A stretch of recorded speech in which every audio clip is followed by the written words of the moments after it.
आज के इस वीडियो में हम NCERT Hindi class 6 history chapter 6 जिसका टाइटल है नए प्रश्न नए विचार का क्वेश्चन आंसर करने जा रहे हैं, इसका सवाल हल करने जा रहे हैं। यदि आप इस चैप्टर से रिलेटेड रेगुलर वीडियो देखना चाहते हैं तो इस वीडियो के डिस्क्रिप्शन में ही उसका लिंक दे दिया गया है, आप जाकर वहां से देख सकते हैं।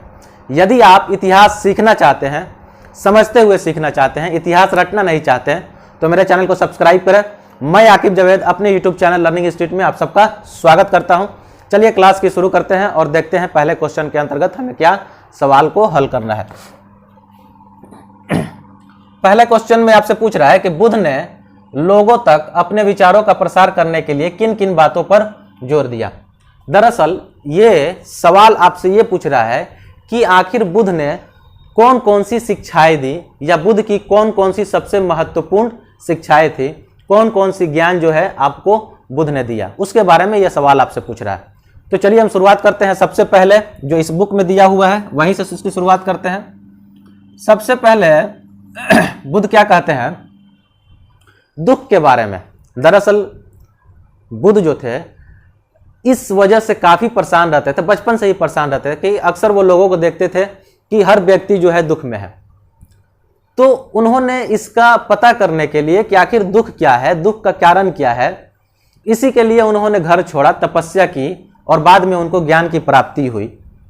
उसी चीज से रिलेटेड बाद में जब बुद्ध को ज्ञान की प्राप्ति हो गई, उनको शिक्षा की प्राप्ति हो गई, उनको सत्य की ज्ञान हो गया, तब बुद्ध ने कुछ बातें कही, कुछ उपदेश दिए। उसी उपदेश को, उसी ज्ञान को, उसी शिक्षा को हमें यहाँ पे पढ़ना है। तो सबसे पहले शिक्षा के अंतर्गत बुद्ध ने कहा कि दुख के कारण क्या है। सबसे पहले यह बोला कि दुख के कारण क्या है। तो उन्होंने दुख के कारण में या दुख को बताया कि मृत्यु, रोग और इच्छा यानी कि लिप्सा, तृष्णा, ये सारे दुख हैं और दुख के कारण हैं। यानी कि दुख के कारण में सबसे बड़ा कारण हम कह सकते हैं कि बुद्ध ने दुख के कारण में सबसे बड़ा कारण बताया इच्छा का होना, या तृष्णा का होना, या लिप्सा का होना। समझते हैं तीनों चीज क्या है। दुख के कारण बुद्ध ने सबसे पहले शिक्षा यही दी कि दुख का सबसे पहला कारण यह होता है इच्छा, डिजायर, जो हम चाहते हैं। हम जो चाहते हैं वो ना मिलता है, यही जो है दुख का सबसे बड़ा कारण है। हमारे दुख का सबसे बड़ा कारण वही है कि जो हम चाहते हैं वो हमको नहीं मिल पाता है, यानी कि डिजायर, जो भी चीज की हम इच्छा करते हैं वो हमें नहीं मिलता है, वही दुख का कारण है। अक्सर देखते हैं कि जो चीज हम चाहते हैं कभी कभी वो हमें मिल भी जाता है, लेकिन उसके मिलने के बाद भी हम क्या करते हैं, दूसरे चीज की डिजायर में लग जाते हैं, दूसरे चीज की इच्छा में लग जाते हैं। इस तरीके से ये जो इच्छा है, ये डिजायर है, ये कभी खत्म ना होने वाला चीज है, कभी खत्म ना होने वाला चीज है। हमें चीजें मिलती जाएंगी, हमारा जो है ख्वाहिश, हमारी इच्छा, हमारी डिजायर जो है बढ़ते जाती है। और बुद्ध ने इसी को बताया लोगों को कि आप क्या कर सकते हैं, आपका दुख का सबसे बड़ा कारण जो है यही तृष्णा, यही इच्छा और यही लिप्सा है। दूसरा बुद्ध ने कहा कि इस दुख को दूर किया जा सकता है, इस दुख को दूर किया जा सकता है। उन्होंने इसका उपाय भी बताया। तो दुख को दूर करने का उपाय, दुख को दूर करने का उपाय उन्होंने कहा कि ये जो आप इच्छा है ना, हमारा जो डिजायर है, हमारा जो ख्वाहिश है, इसका क्या करना है, इसके ऊपर आत्म संयम लाना है, आत्म संयम लाना है। यानी कि इंग्लिश में भी से कहना चाहते सेल्फ कंट्रोल। सेल्फ कंट्रोल हमें क्या करना होगा, हमें खुद की इच्छाओं पर कंट्रोल करना होगा, उस पर नियंत्रण करना होगा।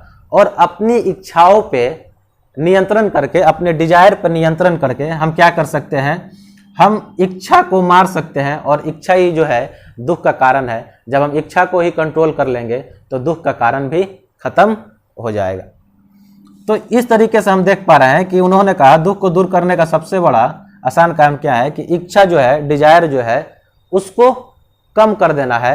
और दूसरा क्या कहा, अपनी जरूरतों को कम कर देना है। इच्छा कम करने के लिए क्या किया जा सकता है कि अपनी जरूरतों को कम कीजिए, सादा जीवन जिए, सादा जीवन बिताएं।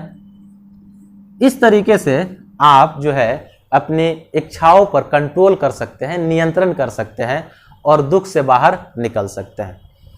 तो बुद्ध की पहली शिक्षा के अंतर्गत यही था कि दुख क्या है और दुख के कारण क्या है और दुख को कैसे कंट्रोल किया जा सकता है या उसका निवारण किया जा सकता है या उसका उपाय लगाया जा सकता है। अब जो है दूसरे शिक्षा के अंतर्गत जो उन्होंने सबसे ज़्यादा जोर दिया, तो दूसरी शिक्षा के अंतर्गत उन्होंने सबसे ज़्यादा जो जोर दिया वो कहा कि हर मनुष्य दूसरे मनुष्यों की आदर करे, दूसरे मनुष्य की आदर करे। इस आदर का मतलब क्या हुआ? दरअसल आप उस समाज के बारे में समझें जिस समय बुद्ध अपने उपदेश दे रहे थे, उस समय के समाज के बारे में समझें तो समाज जो था वर्ण व्यवस्था में बटा हुआ था और वर्ण व्यवस्था जो था विशेषाधिकार में बटा हुआ था, जिसमें जन्म के आधार पर ही कोई ऊंचा समझा जाता था यानी कि सम्मानित समझा जाता था और जन्म के आधार पर ही किसी को नीचा समझा जाता था, किसी को जो है अछूत समझा जाता था, उसे नापाक समझा जाता था यानी कि उसे बुराई समझा जाता था। इस तरीके से जन्म के आधार पर ही तो बुद्ध ने इसी परिप्रेक्ष्य में ये कहा है कि मनुष्य की आदर करें, सारे मनुष्य की आदर करें यानी कि सभी मनुष्य जो है बराबर है। उन्होंने उस वर्ण व्यवस्था को खारिज कर दिया, मानने से इनकार कर दिया जिसको ब्राह्मणों ने बनाया था, यानी कि ब्राह्मणों के द्वारा बनाया गया वर्ण व्यवस्था जो ऊंच नीच पर आधारित था, विशेषाधिकार पर आधारित था, जिसमें समाज जो है सम्मानित और गैर सम्मानित में बटा हुआ था। सिर्फ जन्म के आधार पर ही लोग जो है उनको ज़्यादा अधिकार मिलते थे और जन्म के आधार पर ही कुछ लोगों को कम अधिकार मिलते थे। उस व्यवस्था को उन्होंने, बुद्ध ने अस्वीकार कर दिया, इनकार कर दिया और कहा कि मनुष्यों की आदर करें, सारे मनुष्य जो है बराबर है, सभी मानव बराबर है, सभी मानव बराबर। उसके बाद उन्होंने कहा कि मनुष्यों के आदर के साथ साथ क्या करना है, जानवरों का भी आदर करना है, जानवरों का भी आदर करना है।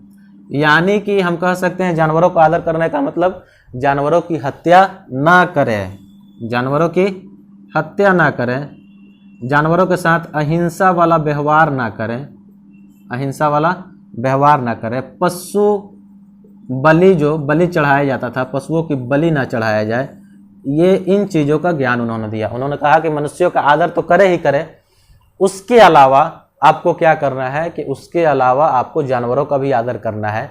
वो हत्या के, जानवरों के हत्या के खिलाफ थे, हिंसा के खिलाफ थे, उन्होंने अहिंसा को बढ़ावा दिया, हिंसा के खिलाफ थे हम कह सकते हैं, और पशु बलि के भी खिलाफ थे, पशुओं के बलि दिए जाने के भी खिलाफ थे। चलिए ये दूसरा हो गया। अब हम क्या करते हैं, अब हम तीसरे ज्ञान के बारे में, बुद्ध ने जो तीसरा ज्ञान दिया है उसके बारे में समझते हैं। बुद्ध ने कहा कि इस दुनिया में हम जो भी कर्म करते हैं, कर्म क्या हो सकता है, अच्छा भी हो सकता है या बुरा भी हो सकता है। कर्म जो है अच्छा या बुरा दोनों हो सकता है।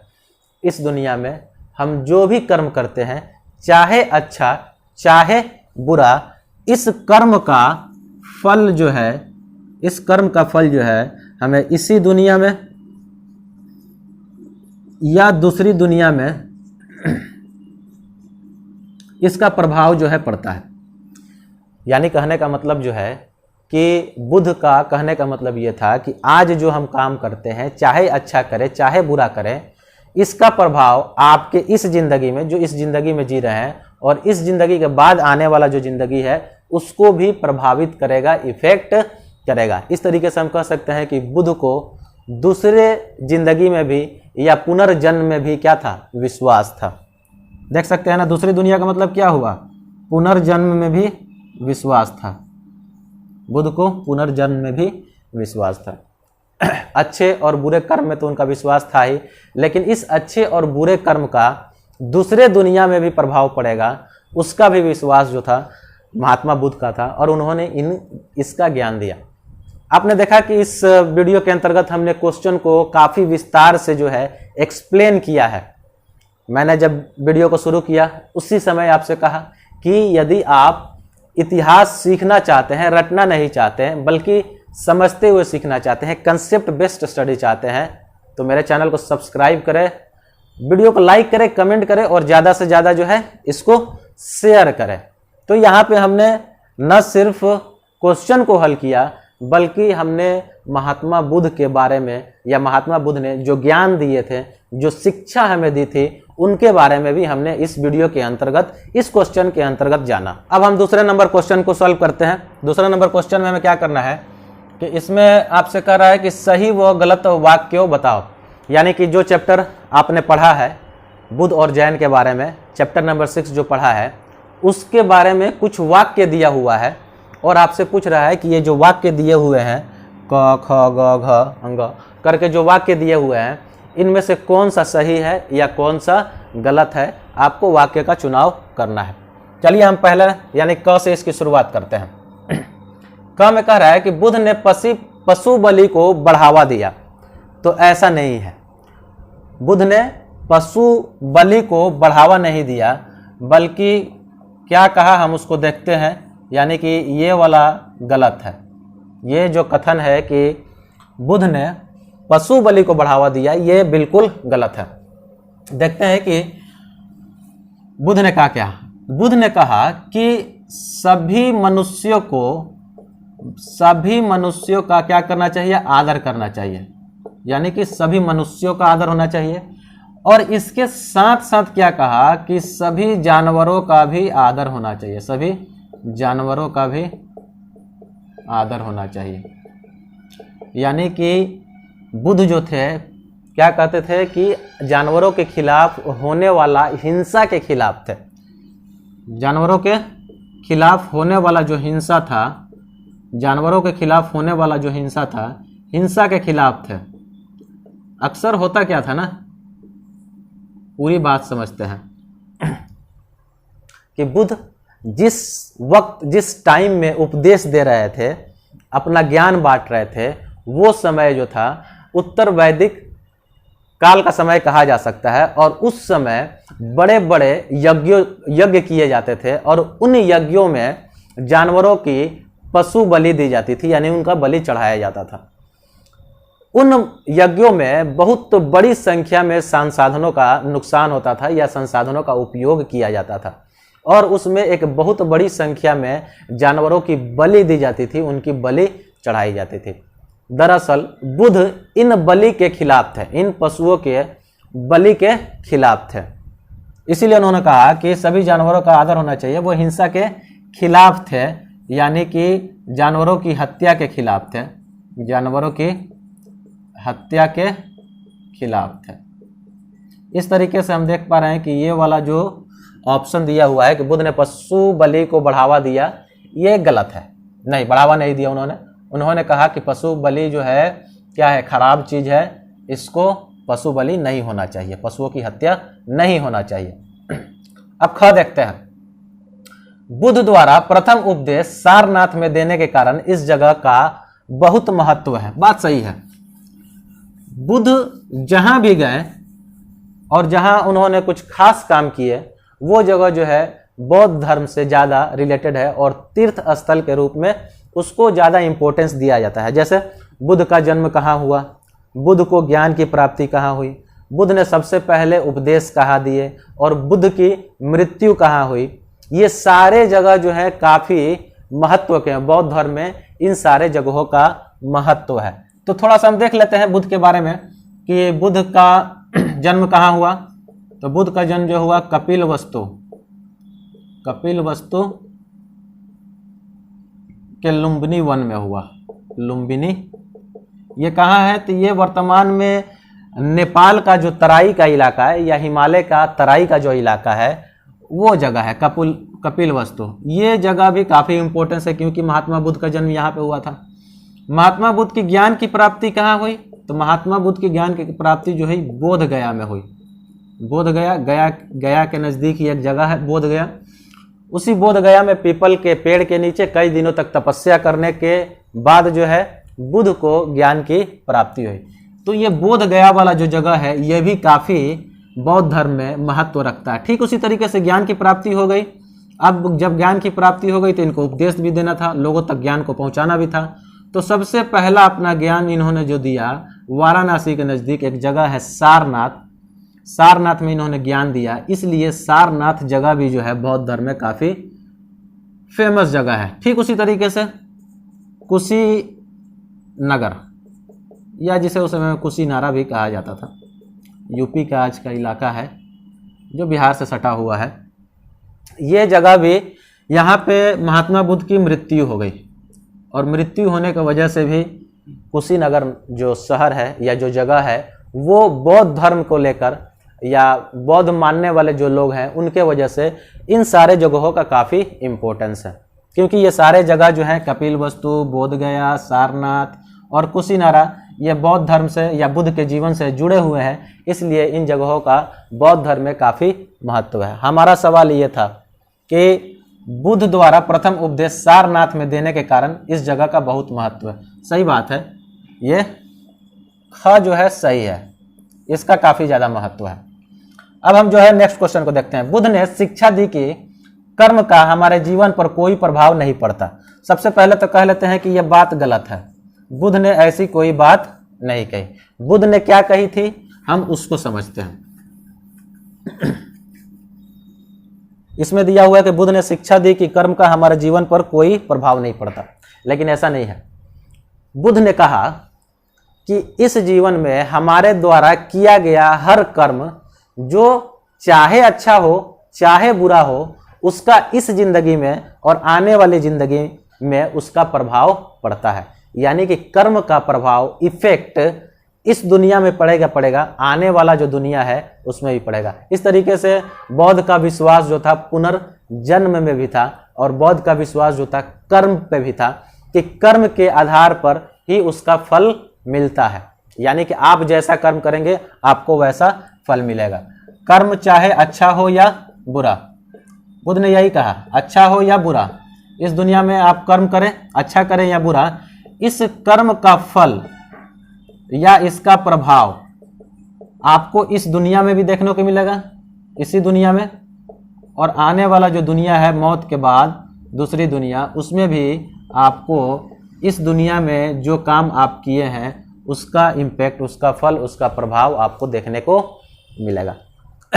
बुद्ध ने शिक्षा दी कि कर्म का हमारे जीवन पर कोई प्रभाव नहीं पड़ता, लेकिन हम देख रहे हैं कि बुद्ध ने यह बात नहीं कही थी। बुद्ध ने कहा था कि हम जो भी कर्म करते हैं अच्छा या बुरा, उसका हमारे जिंदगी में और आने वाली जिंदगी में भी प्रभाव पड़ता। घ देखते हैं, घ में क्या कह रहा है कि बुद्ध ने बोध गया में ज्ञान प्राप्त किया। सही है, अभी मैंने इसको बताया कि बुद्ध का जन्म जो है कपिलवस्तु के लुम्बिनी वन में हुआ,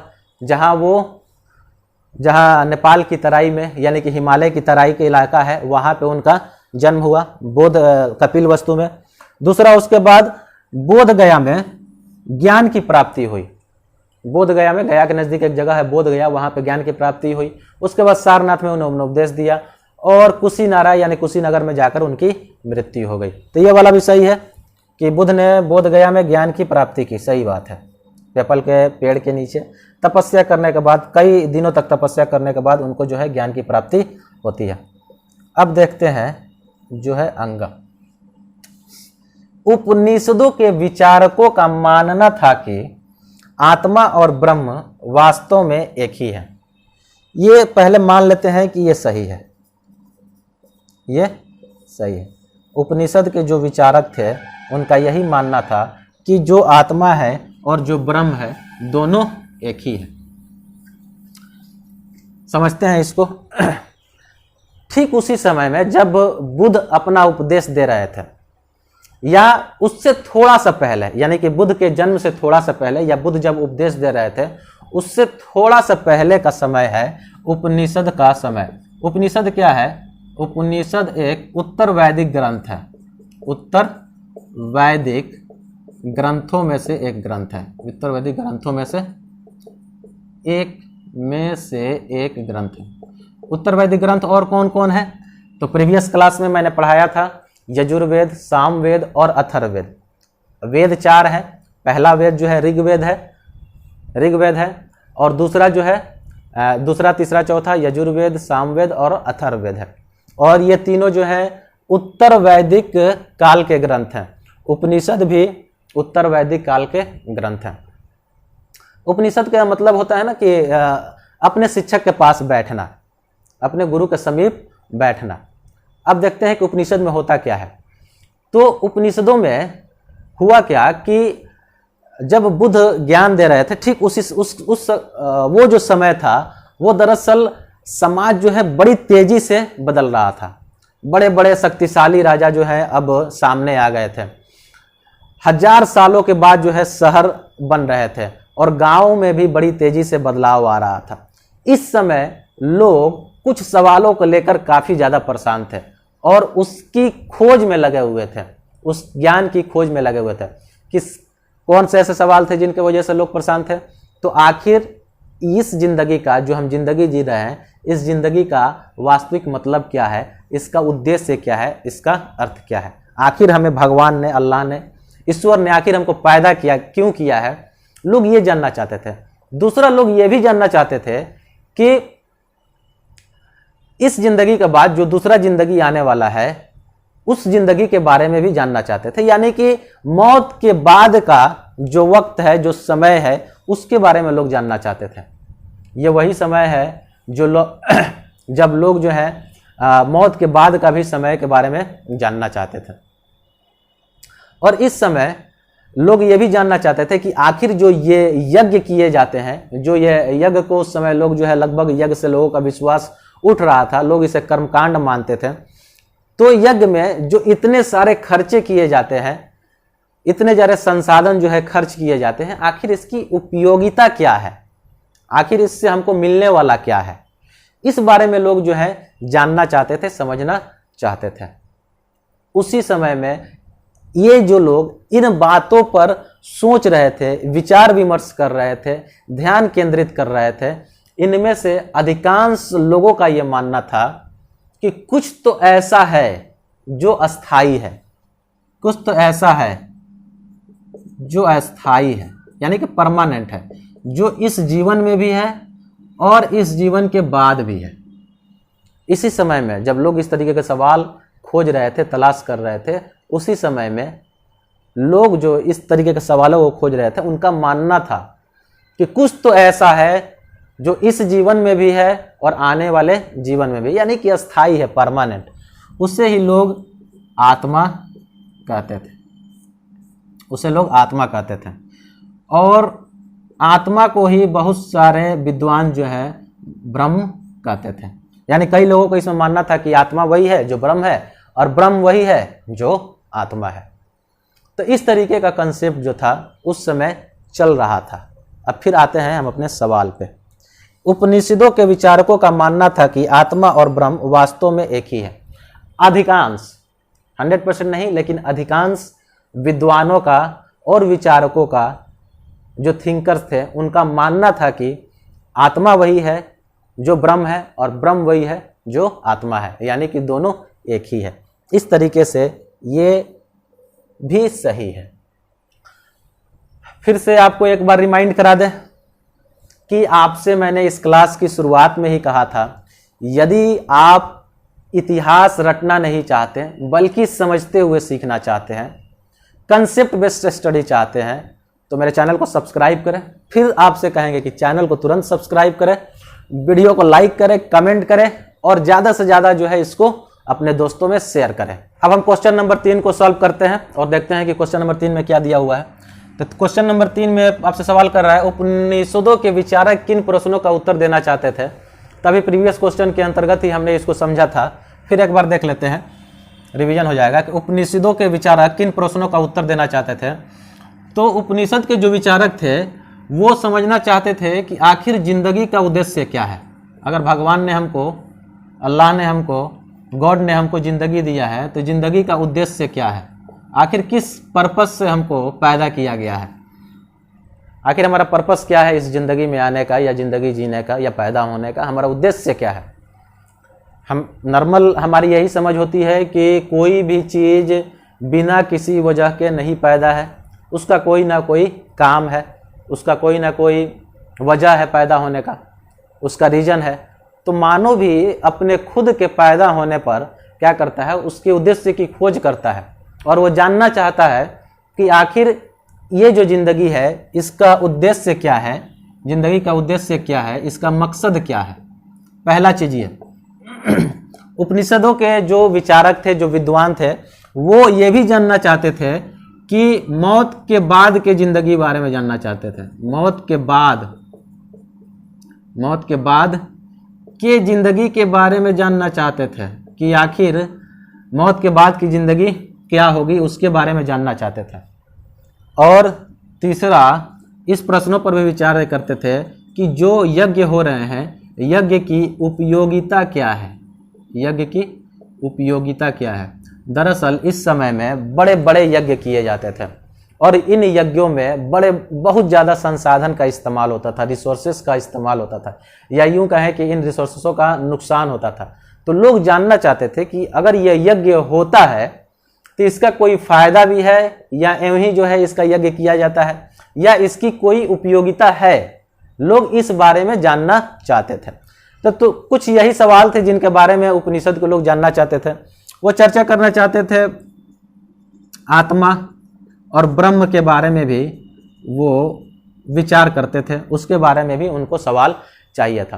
तो इन्हीं कुछ चीज़ों का वो सवाल जानना चाहते थे, यानी कि उत्तर जानना चाहते थे कि ब्रह्म है या नहीं है, आत्मा क्या है, ब्रह्म क्या है, दोनों अलग अलग है या दोनों एक ही है, जिंदगी का मकसद क्या है, मौत के बाद का जिंदगी का मकसद क्या है, और जो हम यज्ञ करते हैं उसका उद्देश्य क्या है या उसकी उपयोगिता क्या है, उसके बेनिफिट क्या है। चलिए अब हम नेक्स्ट क्वेश्चन को सॉल्व करते हैं और आखिरी क्वेश्चन को सॉल्व करते हैं। और इसमें पूछ रहा है कि महावीर की प्रमुख शिक्षाएं क्या थी। तो बुद्ध की क्या शिक्षाएं थी, ये चीजें तो हमने जान लिया। अब हमको इस क्वेश्चन के अंतर्गत ये समझना है कि महावीर की शिक्षाएं क्या थी। उससे भी पहले, यदि अब तक आपने इस चैनल को सब्सक्राइब नहीं किया है तो चैनल को तुरंत सब्सक्राइब करें, वीडियो को लाइक करें, कमेंट करें और ज़्यादा से ज़्यादा जो है इसको अपने दोस्तों में शेयर करें। चलिए, महावीर की प्रमुख शिक्षाओं में क्या थी। महावीर के जो शिक्षाएं थी, जो उन्होंने ज्ञान दिए, उसमें सबसे इम्पोर्टेंट ज्ञान उनका शिक्षा यही था कि यदि आप सत्य की प्राप्ति चाहते हैं या जानना चाहते हैं कि सत्य क्या है, या आप ज्ञान की प्राप्ति चाहते हैं, या यूं कहा जा सके कि यदि आप सत्य और ज्ञान की प्राप्ति चाहते हैं, उसके बारे में जानना चाहते हैं, तो उसके लिए स्त्री हो या पुरुष, उसको अपना घर छोड़ना पड़ेगा। जिस तरीके से आज हम ज्ञान की तलाश में, एजुकेशन के पर्पज से हम दूसरे शहरों में जाते हैं एजुकेशन की तलाश में, सीखने के लिए, पढ़ने के लिए, ठीक यही बात आज से 2500 साल पहले महावीर जैन जो है, जो जैन धर्म के संस्थापक हैं, वो भी यही बात कर रहे हैं कि यदि आप सत्य की ज्ञान चाहते हैं या ज्ञान की प्राप्ति चाहते हैं या दोनों की प्राप्ति चाहते हैं, सत्य और ज्ञान दोनों की प्राप्ति चाहते हैं, तो आपको जो है घरों को छोड़ना पड़ेगा। तो पहला क्या था, सत्य या ज्ञान की प्राप्ति अगर आप चाहते हैं तो आपको घर छोड़ना पड़ेगा। सबसे पहला उन्होंने यही बात कही। दूसरा, उनका सबसे बड़ा ज्ञान और सबसे ज्यादा जोर होता था कि किसी भी तरीके की अहिंसा न किया जाए, किसी भी तरीके की हिंसा न की जाए। हिंसा गलत है, न केवल मनुष्यों के साथ, बल्कि उनका सबसे ज्यादा जोर होता था कि जानवरों के साथ या कोई भी जीव जो है उसके साथ किसी भी तरीके की हिंसा न की जाए। दरअसल ये चीज कहाँ से आती है निकल के, तो हम सबको पता है कि उपनिषद का समय लगभग वही है, बुद्ध जब उपदेश दे रहे थे उनका भी समय लगभग वही है, और जैन जो उपदेश दे रहे हैं उनका भी समय लगभग यही है। उस समय क्या होता था कि यज्ञ किए जाते थे और उन यज्ञों में बड़ी संख्या में पशुओं की बलि दी जाती थी। इसी के खिलाफ महात्मा बुद्ध ने भी इसका विरोध किया है और कहा है कि पशु बलि जो है गलत है, पशुओं की बलि नहीं दी जानी चाहिए। उसी संदर्भ में, क्योंकि जैन भी उसी वक्त के हैं, उनका कहना है कि जानवरों या जो भी जीव है जिसके अंदर जान है, उनके साथ हिंसा नहीं होनी चाहिए, उनकी हत्या नहीं होनी चाहिए, यहाँ तक कि कीड़े मकोड़े उनको भी नहीं मारना है। आप देखते होंगे नॉर्मली जो जैन लोग होते हैं वो अपना नाक ढक के भी रहते हैं, क्योंकि हम सबको पता है कि इस इन्वायरमेंट में बहुत सारे बैक्टीरिया, वायरस, फंगस वगैरह भी रहते हैं जिनमें जान है, जो जीव है, जो ऑर्गेनिज्म है, और वह भी हमारे नाक के अंदर यानी कि लंग्स में चले जाते हैं और मर जाते हैं। तो इतने तक जो है वो सेंसिटिव थे, जिस भी जानवर में या जो भी जीव है उसकी हत्या नहीं होनी चाहिए, तो हत्या के खिलाफ थे। और ज्ञान में उन्होंने कहा कि सादा जीवन व्यतीत करें, सादा जीवन व्यतीत करें, ईमानदारी के साथ जीवन व्यतीत करें, ईमानदारी के साथ ब्रह्मचर्य का पालन करें। ब्रह्मचर्य आप समझ पा रहे होंगे कि शादी ना करें, या इस तरीके से कुछ ऐसा होता है जिसमें आपको ब्रह्मचर्य का पालन करना होता है। और मनुष्यों को यानी कि पुरुषों को सभी चीज त्याग देने चाहिए, सभी चीज त्याग देने चाहिए, यानी कि यहाँ तक कि वस्त्र भी ना पहने, वस्त्र के साथ साथ पुरुष जो है सब चीज त्याग दे। तो जैन धर्म के अंतर्गत महावीर जैन ने ये कुछ ज्ञान दी है, कुछ शिक्षाएं दी हैं, जिनमें सबसे पहले यह था कि सत्य या ज्ञान की प्राप्ति चाहते हैं तो घर छोड़ दें। दूसरा, जानवरों या कोई भी जीव जिसमें जान है उसके साथ हिंसा ना करें, उसकी हत्या ना करें, पशु बलि ना करें, यानी कि यज्ञ में पशुओं की बलि ना दें, सादा जीवन व्यतीत करें, ईमानदारी के साथ जो है इस जीवन को व्यतीत करें, ब्रह्मचर्य का पालन करें, और पुरुषों को वस्त्र सहित लगभग सब कुछ त्याग देना चाहिए।